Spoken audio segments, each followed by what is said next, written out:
Good morning students, how are you? So in previous lecture we discussed about some exercise question, textual exercise question. So now today we are go another question. So our sixth question is in our textbook exercise. Compounds such as alcohol and glucose also contain hydrogen but are not categorized as acid. Describe activity to prove it. तो बच्चों ये activity हमने किया था. तो आज हम क्या करेंगे, ये टेक्स्ट बुक में जो क्वेश्चंस है वो जस्ट मैं आपको एक हिंट दूंगा यहाँ से कि ये क्वेश्चन हमने ऐसे ऐसे सॉल्व किया था, क्योंकि वो हाफ एन आवर का क्वेश्चन है तो फिर से वो डेली का एक्टिविटी हो जाएगा आपका, राइट. तो सिर्फ मैं यहाँ से मैं आपको मेन थिंग्स ही मैं आपको बताऊँगा ताकि वो पूरा का पूरा जो है एक्टिविटी वो आप मेमोराइज हो सके आपके माइंड में. Okay, so let's start. तो हमने बच्चों क्या किया था, एक कंटेनर लिया था, यानी कि एक बीकर लिया था. यहाँ पे एक रबर का कॉक लिया हुआ था, यहाँ पे एक नेल, आयरन नेल, यहाँ पे एक आयरन नेल, यहाँ पे हमने एक बल्ब लगाया हुआ था, यहाँ पे एक बैटरी लगाई हुई थी बच्चों, और इसके साथ अटैच कर दिया हुआ था. और यहाँ पे डिफरेंट सॉल्यूशन कलेक्ट किए हुए थे हमने. ये रबर कॉक, बीकर, वायर,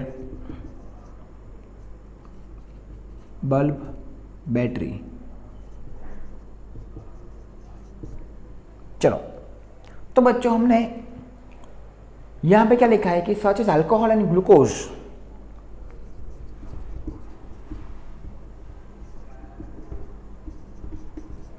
कोई भी अल्कोहल ले सकते हो आप, यानी ले लीजिए C2H5OH, ethanol, glucose C6H12O6 glucose, right.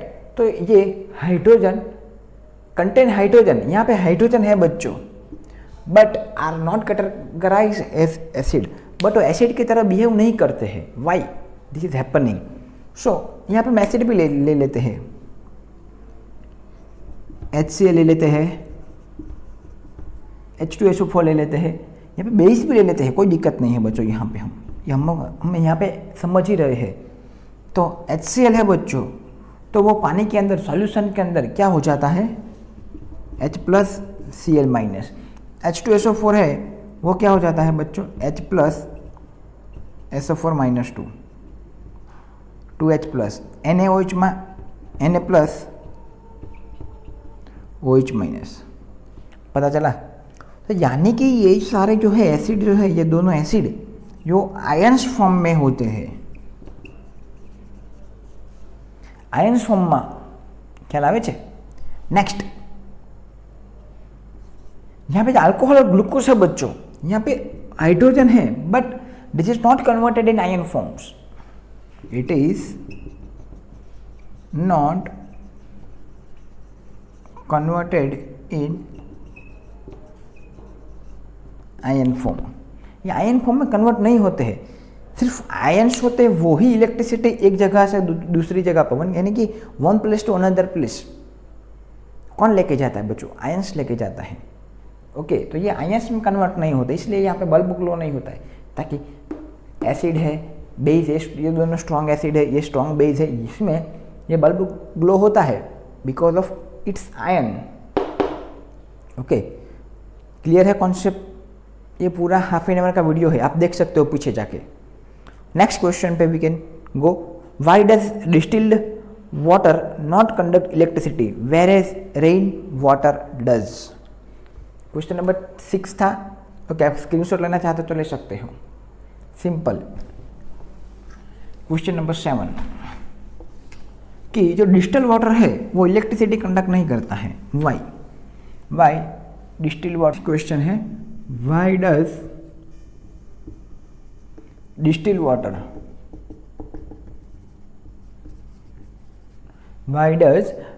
water not conduct electricity? Not conduct electricity, whereas rainwater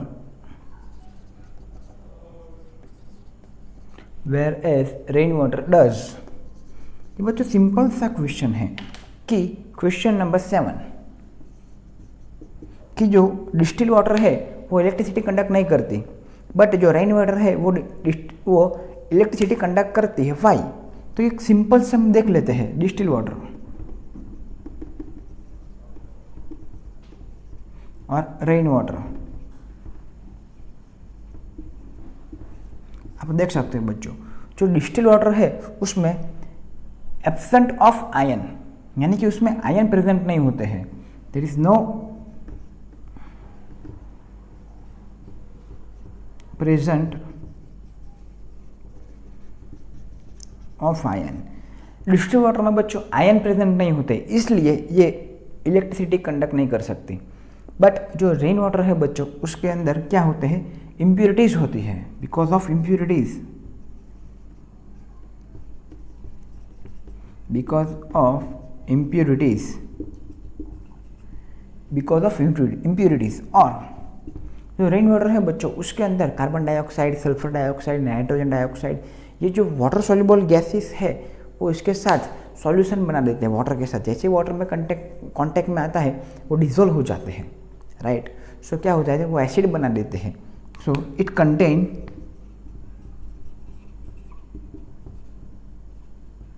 ions. कौन? Rain water. इसलिए वो इलेक्ट्रिसिटी कंडक्ट करती है और ये डिस्टिल वाटर इलेक्ट्रिसिटी कंडक्ट नहीं करता। और यहाँ पे आप ऐसे भी लिख सकते हो, does not contain impurities, does not contain impurities. Okay, पता चला। ये शॉर्ट फॉर्म में ऐसे भी लिख सकते हो। आगे, why does acid show acidic behaviour. Okay, लिख लिया। Why does acid shows acidic behaviour. जो question number 8, why do acid not show acid. आप थोड़ा टेक्स्ट बुक ओपन करके बैठिएगा एक्सरसाइज का, ताकि आपको पता चले कौन सा क्वेश्चन है। Okay, Y do acid not show acidic behaviour.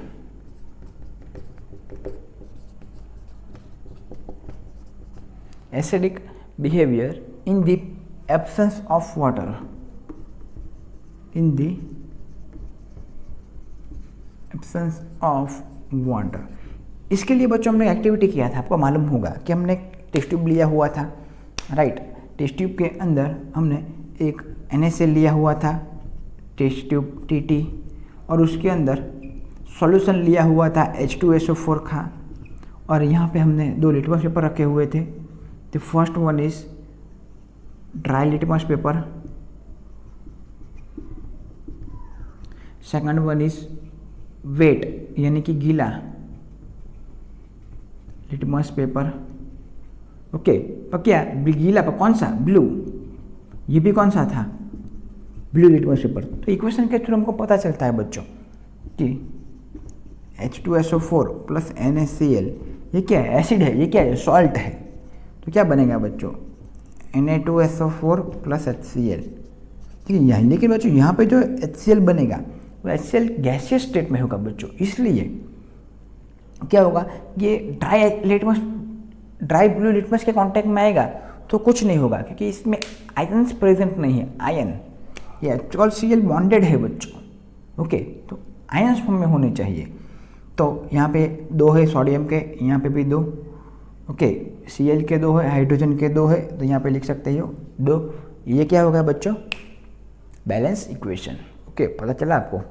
और जैसे कि वेट लिटमस के कांटेक्ट में आता है, क्या होता है बच्चों? HCl plus H2O gaseous.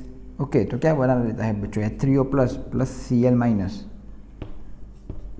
और आप ये भी लिख सकते हो H plus plus Cl minus. Got it? Easy है ना। इसलिए वो वेट लिटमस के कांटेक्ट में आते ही wet blue litmus turn into red, wet blue litmus turn into red. लेकिन जो ड्राई है वो ड्राई का यानी कि ब्लू ही रहता है, कोई डिफरेंट नहीं आता है। Got it? Because of ion. जिसमें आयन कंटेन होगा वो चेंज करेगा, अदरवाइज नहीं। सिंपल लॉजिक है बच्चों। Now question number 9, 5 solution we have बच्चों, 5 सॉल्यूशन, हमारे पास 5 सॉल्यूशन है ए बी सी डी ई। यहाँ पे बहुत ही इंपॉर्टेंट डिस्कशन हो रहा है बच्चों हमारे बीच की में अभी। Okay, you have to be serious. A B C D E आप देख सकते हो, A B C D E. Okay, तो उसकी जो पीएच की वैल्यू है 411179, 411179। तो what we identify, solution is neutral A, neutral strongly alkaline,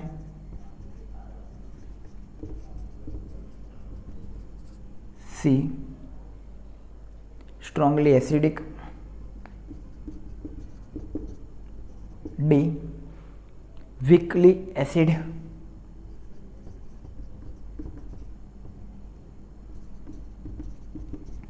and E weakly base।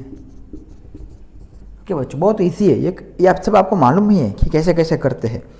Okay, इसके लिए हमने क्या एक टेबल दौरा हुआ था, यहाँ पे 0, ये हमारा 7, ये हमारा 14।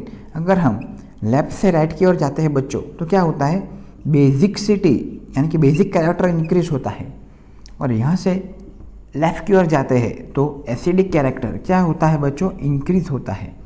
राइट, सो हम देख सकते हैं न्यूट्रल हमको मालूम है क्या होगा 7, स्ट्रांगली एसिड यहाँ पे देख सकते हो 1 जो 1 होगा बच्चों वो क्या होगा, strong acid, sorry strongly alkaline है तो क्या होगा 11, स्ट्रॉन्ग एसिड तो क्या होगा 1, वीक एसिड तो 4, एंड वीकली बेस तो 9। तो आप देख सकते हो 1 4 7 9 11 14। आप देख सकते हो कितना इजी है। और ये हम ऐसे ग्राफ दौरा हुआ था हमने, यहाँ के H+ आयंस है। राइट, तो ये सारे H+ इंक्रीज हो रहे हैं, यहाँ पे आप देख सकते हो increase of H+ ion. Next जो पूछा गया है, arrange the pH in increasing order of hydrogen ion concentration. Increase order है,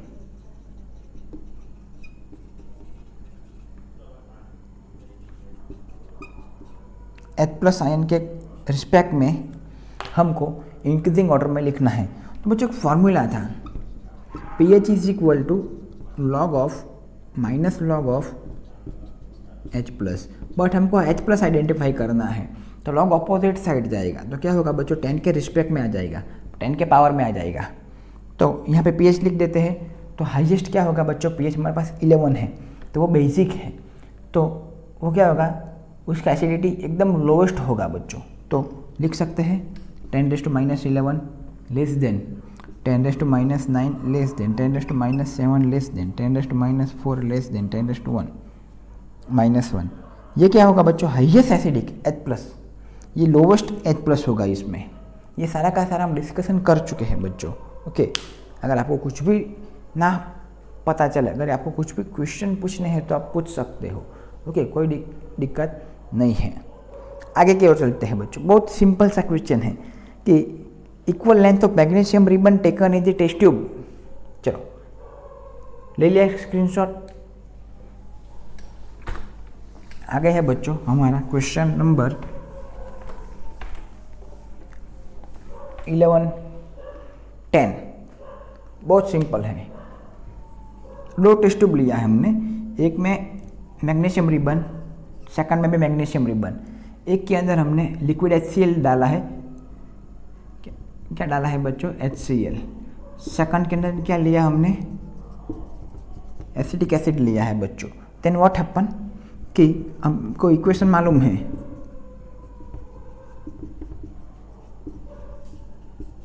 क्या होगा बच्चों, यहाँ पे MgCl2 + H2, अगर हम इक्वेशन बैलेंस करते हैं तो यहाँ पे 2 आ जाएगा।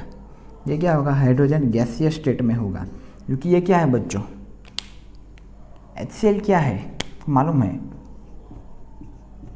स्ट्रॉन्ग एसिड, लेकिन यहाँ पे क्या है CH3COOH acetic acid, that is weak acid. So यहाँ पे क्या होगा बच्चों, नो रिएक्शन। और यहाँ पे रिएक्शन होगा तभी बच्चों वेरी स्लो, आपको पता भी नहीं चलेगा कि H+ आयन रिलीज हो रहा है।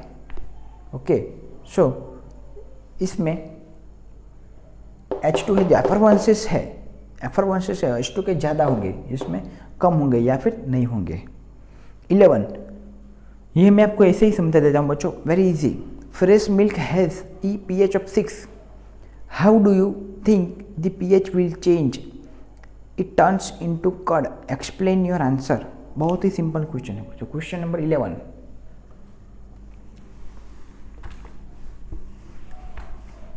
क्वेश्चन नंबर 11,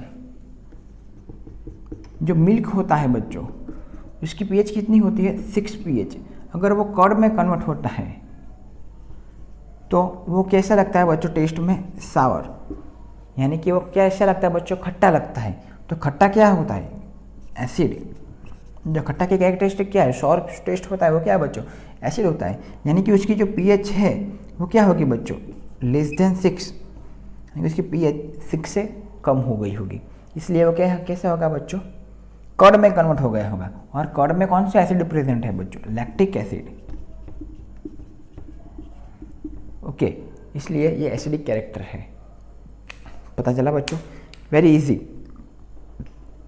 नेक्स्ट, यानी कि बच्चों pH डिक्रीज होती है यहाँ पे। Now question number 12, a milkman add a very small amount of baking soda to fresh milk. A, आप टेक्स्ट बुक अपने पास में रखिएगा बच्चों। Why does he shift the pH of the fresh milk from 6 to slightly alkaline. B, why does this milk take a long time to set curd. मैं आपको short में बता देता हूँ बच्चों, बहुत ही ईजी है, कुछ नहीं करना है। तो यहाँ पे हम देख लेते हैं क्वेश्चन नंबर 12।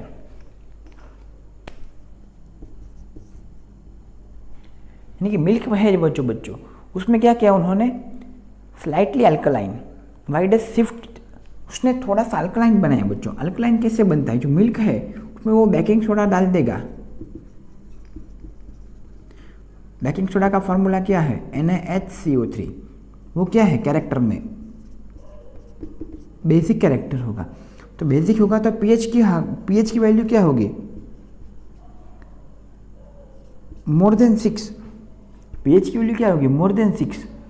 तो वो क्या होगा बच्चों? कर्ड नहीं बनेगा फटाफट से, जल्दी से कर्ड नहीं बनेगा। अगर जल्दी से कर्ड नहीं बनेगा तो क्या होगा? वो जो मिल्क है वो लॉन्ग टर्म के लिए जैसा है वैसा का वैसा ही रहेगा।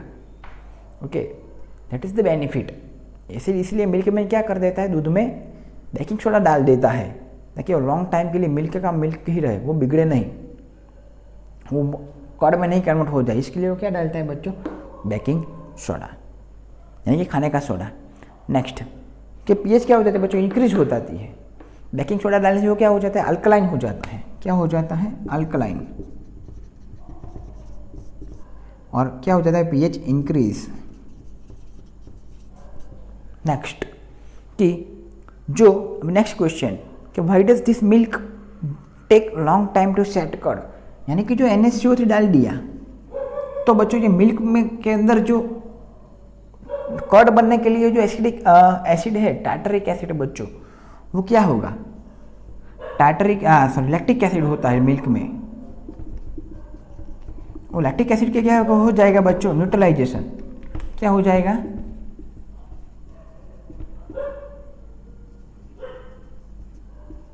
क्या हो जाएगा बच्चों? लैक्टिक एसिड का न्यूट्रलाइजेशन हो जाएगा। तो न्यूट्रलाइजेशन हो गया तो बच्चों कर्ड कैसे बनेगा? सिंपल लॉजिक है कि यहाँ पे, इसलिए हम फटाफट से जा रहे हैं क्योंकि ये एक्सरसाइज का क्वेश्चन है। आपको सब कुछ पढ़ा दिया है हमने, जस्ट सिर्फ समराइज कर रहे हैं हम अभी। आपको लगता होगा कि ये ऐसे स्पीड में क्यों जा रहे हैं आज, बट एक्चुअली एक्सरसाइज है, जस्ट रिविजन है। क्योंकि मेन पॉइंट मैंने स्टार्टिंग में ही बोला कि सिर्फ मेन पॉइंट ही आज हम कवर कर रहे हैं, पूरा क्वेश्चन कवर नहीं कर रहे हैं। फिर भी यहाँ पे हम सब कुछ देख रहे हैं विथ चार्ट। ओके, जो क्या होगा बच्चों? ये न्यूट्रलाइज हो गया तो it take longer time, it take longer time to make curd, यानी कि लैक्टिक एसिड न्यूट्रलाइज हो गया तो कर्ड नहीं बनेगा, यानी कि वो ज़्यादा टाइम लेगा। Next, plaster of Paris should be store in the moisture proof container. यानी कि हमने अभी पढ़ चुके हैं, लास्ट लेक्चर ही हमारा उसके ऊपर ही था, POP. What is the formula of POP? CaSO4 into half H2O, POP. अगर हमने इसको 1.5 H2O के साथ रिएक्ट हो गया, अगर उसके अंदर मॉइस्चर कंटेंट हो गया थोड़ा सा भी, तो क्या बन जाएगा? CaSO4 इंटू 2H2O, वो क्या है? जिप्सम। क्या बन गया? जिप्सम। इसलिए वो वाटर कंटेंट नहीं चाहिए हमको, इसलिए हम वो वाटर प्रूफ कंटेनर के अंदर उसको हम स्टोर करते हैं। That is the main reason. Okay, next question है, what is the neutralisation reaction? Give example. Neutralisation reaction कौन सा क्वेश्चन है ये बच्चों? 14। हमको मालूम है acid plus base, salt plus water, HCl plus NaOH क्या बनाएगा बच्चों? NaCl plus H2O। Second example ले लेते हैं बच्चों, HCl plus KOH, KCl plus H2O। Both are example of neutralisation reaction. हमको मालूम है बच्चों what is the neutralisation reaction, कि एसिड और बेस रिएक्ट होकर क्या देगा बच्चों? Salt plus water. Last question, कि give the 2 important uses of washing soda and baking soda. मैं आपको ऐसे ही बता देता हूँ, वॉशिंग सोडा का यूज हम कहाँ पे कर सकते हैं? एक तो क्लीनिंग में कर सकते हैं, हार्ड वाटर को सॉफ्ट बनाने के लिए कर सकते हैं हम, राइट, पेपर ब्लीच में कर सकते हैं हम उसका use, and preparation of glass, soap and textile में भी कर सकते हैं। अगेन पता चला आपको वॉशिंग सोडा का यूज़ हम कहाँ पे कर सकते हैं? Washing soda use to preparation of glass, soap and textile industries, and hard water को सॉफ्ट करने के लिए भी हम उसका यूज़ कर सकते हैं। एंड क्लीनिंग में वॉशिंग सोडा का नाम ही उसका क्लीनिंग है, वॉशिंग, क्लीन करना। नेक्स्ट हमारा जो टॉपिक है वो है बेकिंग सोडा।